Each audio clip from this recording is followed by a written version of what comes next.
நீங்க ஸ்கிரிப்ட் படிச்சதுக்கு அப்புறம் இப்ப பார்த்ததுக்கு அப்புறம் உள்ள டிஃபரன்ஸ் எப்படி இருக்கு? ஆக்சுவலா அந்த படம் நான் ஃபர்ஸ்ட் படமா பார்க்க ரொம்ப ரசிச்சு பார்த்த படம், யூடிவி படம். ஆனா அது தமிழ்ல எடுக்கலாங்கிற தனஞ்சய் சார் சொல்லும்போது நான் கொஞ்சம் சந்தேகப்பட்டேன். ஏன்னா அது பயங்கர குறும்புத்தனமான நாட்டியான, இன்னும் பச்சையா சொல்ல போனா நிறைய கெட்ட வார்த்தைகள் உள்ளடக்கிய ஒரு படம். இது எப்படி சார் தமிழ்ல பண்ணுவீங்கன்னு சொன்னது Dhananjay sir, director John, Kannan சார்லாம் உட்காந்து பண்ண ஸ்கிரிப்ட் வந்து எனக்கு கொடுத்தாங்க.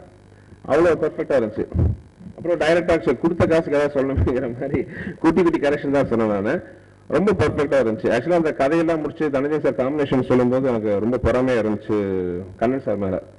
ஏன்னா ஒரு ஆர்யா, சந்தானம், பிரேம்ஜி மாதிரி இது, அப்புறம் அன்ஷிகா, அஞ்சலி மாதிரி அழகான 2 ஹீரோயின்ஸ், தமிழோட மியூசிக், அப்புறம் எல்லாத்தோட பார்த்தீங்கன்னா கூடவே பார்த்தீங்கன்னா யூடிவி.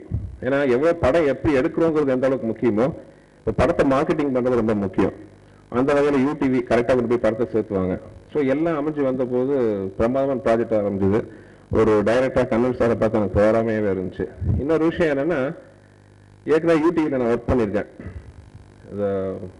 யூடிவி ரஜினி சார் 2 பேரும் கூட ஒர்க் பண்ணியிருக்கேன். 2 பேருக்கும் ஒரு ஒற்றுமை இருக்குது.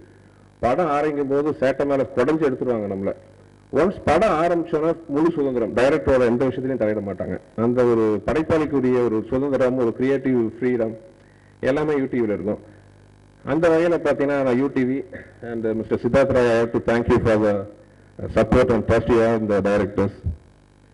அந்த வகையில் பார்த்தீங்கன்னா யூடிவி தனஞ்சய் சாரே ஸ்கிரிப்ட்லாம் ரெடி பண்ணி கொடுக்கும்போது அந்த பிரச்சனை இருக்காது கண்ணன் சாருக்கு.